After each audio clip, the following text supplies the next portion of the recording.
और न्याय व्यवस्था में हमको इतना भी न्याय नहीं मिल सकता कि हम हमारे क्रांतिवीर लाला लाजपत राय की मौत के बारे में सोच सकें, समझ सकें और उसका कोई रास्ता निकाल सकें, समाधान निकाल सकें। इतना भी नहीं मिल सकता। तो भगत सिंह ने संकल्प ले लिया कि अब मुझे कानून अपने हाथ में लेकर न्याय करना पड़ेगा, और उन्होंने वो किया। सैंडर्स को उन्होंने गोली से मार दिया। मारने की कहानी वो आप सबको मालूम है, इसलिए सुनाना नहीं चाहता। और गुस्सा इतना था भगत सिंह को कि एक ही गोली में सैंडर्स मर गया था, फिर भी 2 गोली और चलाई उन्होंने उसके शरीर पर।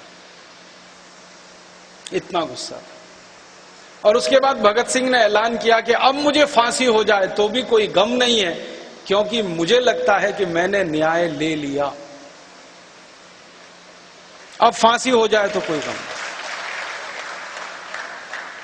अपने साथियों को एक दिन मीटिंग में बात करते हुए भगत सिंह कहते हैं कि ये सैंडर्स का मरना जरूरी था, नहीं तो ये दूसरे किसी लाला लाजपत राय को मारता, तीसरे किसी लाला लाजपत राय को मारता, चौथे किसी लाला लाजपत राय को मारता।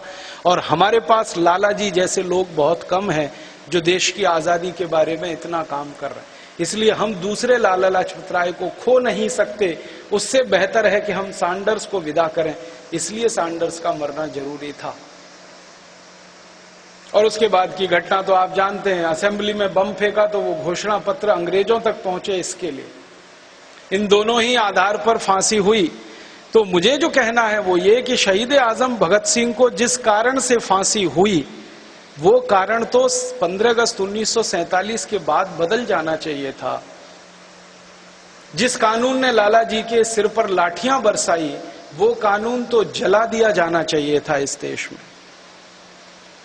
सैंडर्स जैसे अधिकारियों को जो राइट टू ऑफेंस दिया गया, आजादी के बाद किसी पुलिस अधिकारी को ये राइट टू ऑफेंस कैसे दिया जा सकता है जो अंग्रेजों ने कभी दिया अपने अधिकारियों का? इस पर बहस होनी चाहिए थी लोकसभा में।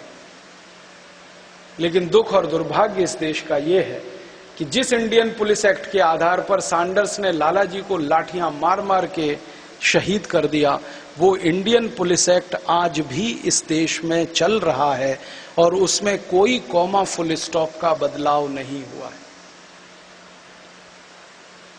इसलिए हम कहते हैं भारत स्वाभिमान की तरफ से कि आजादी अधूरी है, स्वतंत्रता आई नहीं है। बस अंतर इतना ही हो गया है कि पहले गोरे अंग्रेजों की पुलिस लाठी चार्ज किया करती थी, अब काले अंग्रेजों की पुलिस लाठी चार्ज करती है। होता है कि नहीं इस देश? आप अपनी कोई संवैधानिक मांगों को मानने के लिए, मनवाने के लिए, आप अपने मूल अधिकारों की रक्षा करने के लिए जब भी सरकार के सामने जाते हैं, पुलिस बर्बरता से लाठियों से पीटती है, मारती है, सिर फोड़ देती है, टांगे तोड़ देती है। ये आज भी होता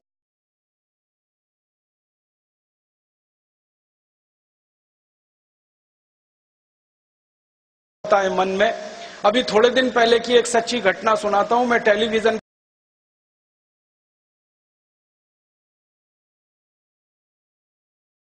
बनाया है जिसका नाम है नेशनल ब्लाइंड्स एसोसिएशन, राष्ट्रीय अंध लोगों का संगठन, जो आंखों से देख नहीं सकते। उन अंधे लोगों के संगठन की तरफ से दिल्ली के जंतर मंतर पर एक कार्यक्रम आयोजित किया गया था। कार्यक्रम कुछ नहीं था, अंधों ने सरकार के सामने अपनी मांग रखनी थी और उनकी मांग बिल्कुल वाजिब थी और उनकी मांग साधारण सी थी, कोई बहुत बड़ी मांग भी नहीं थी कि हर एक अंधे के साथ एक ऐसे व्यक्ति को यात्रा करने का मुफ्त अधिकार दिया जाए जो उसको सड़क दिखाता है, पार कराता है। साधारण सी मांग थी, कोई बड़ी मांग नहीं थी। इस पर जंतर मंतर पर अंधे लोग इकट्ठे हुए और उन्होंने कोई सरकार के सामने ज्ञापन रखने की बात सोची। पुलिस ने उनके ऊपर बर्बरता से लाठीचार्ज किया, 17 लोगों के सिर फाड़ दिए, सिर फट गए 17 लोगों। और उस दिन का दृश्य ये था कि अंधों के साथ जिनको दिखाई देता था वो तो भाग लिए इधर उधर की गली में, क्योंकि उनको रास्ता पता था। लेकिन अंधे तो भाग नहीं सकते, वो देख नहीं सकते, उनके तो सिर फट गए इस देश में। उस दिन मैंने सोचा, क्या हम स्वतंत्र हो गए हैं? क्या हम आजाद हो गए हैं? इस देश में कोई स्वराज्य आ गया है? आजादी के 62 साल के बाद अगर ये देखना पड़ रहा है हमको अपनी आंखों से, एक दूसरी घटना सुनाता हूं। हमारे देश में विकलांग लोगों का एक संगठन है, जैसे अंधों का है वैसे विकलांगों का है। जिनको कभी पोलियो हो गया, जिनके पांव खराब हो गए, पांव सूख गए, वो चल नहीं सकते, वो साइकिल रिक्शा से चलते, तो विकलांग लोगों का एक एसोसिएशन, उन्होंने कोई एक कार्यक्रम करने का तय किया और उस कार्यक्रम में एक उन्होंने रैली निकाली। उस रैली के ऊपर पुलिस का लाठीचार्ज हुआ और विकलांग जो भाग नहीं सकते, बच नहीं सकते, उनके सिर फूटे उसमें। एक तीसरी घटना सुनाता हूं आपको। हिंदुस्तान में राजस्थान एक नाम का राज्य है। उस राजस्थान राज्य के कुछ किसानों ने एक संकल्प लिया कि हमारे गांव को पीने का पानी मिलना चाहिए, हमारे खेत को पीने का पानी मिलना चाहिए, इसके लिए कोई बड़ा कार्यक्रम हो। क्योंकि राजस्थान सरकार ने अभी थोड़े दिन पहले एक फैसला लिया था कि गांव-गांव में शराब की दुकानें तो खोली जाएंगी, पीने का पानी मिले या ना मिले। और बहुत दुख और अफसोस है कि ये फैसला जिन्होंने किया था वो वसुंधरा राजे सिंधिया की सरकार थी राजस्थान। उनका फैसला था कि गांव-गांव में शराब की दुकानें खुलें, लोगों को शराब मिले पीने को, पिलाने को, शराब में डुबो दो पूरे राजस्थान को। ये एक ऐसी पार्टी की सरकार का फैसला था जो भारतीयता की बात करते हैं, राष्ट्रभक्ति की बात करते हैं, देशभक्ति की बात करते हैं, संस्कृति की बात करते हैं, सभ्यता की बात करते हैं। भारतीय सभ्यता में शराब में डूब जाएं हम सब और डुबो दें सबको, ये कौन सी पुस्तक में लिखा है, कौन से वेदों में लिखा है? सरकार का फैसला था, किसानों ने विरोध किया। किसानों ने कहा हमको शराब नहीं चाहिए, हमको तो पानी चाहिए, हमको शराब नहीं चाहिए, हमारे खेत को पानी चाहिए। उसके लिए उन्होंने कोई रैली निकाली, तो पुलिस ने उस रैली के ऊपर गोलियां चलाई और 20 किसानों की मृत्यु हो गई उसी क्षण। उस दिन मैंने अपने आप से पूछा, देश आजाद हो गया है, देश स्वतंत्र हो गया है, इस देश के अन्नदाता के ऊपर, इस देश के उत्पादनकर्ता, सबसे बड़े उत्पादनकर्ता किसान के ऊपर अगर इस देश की नौकर पुलिस गोली चलाती है, नौकर मालिक की स्थिति में आता है और मालिक नौकर की स्थिति में आ जाता है, कैसी आजादी है, कौन सी स्वतंत्रता इस देश?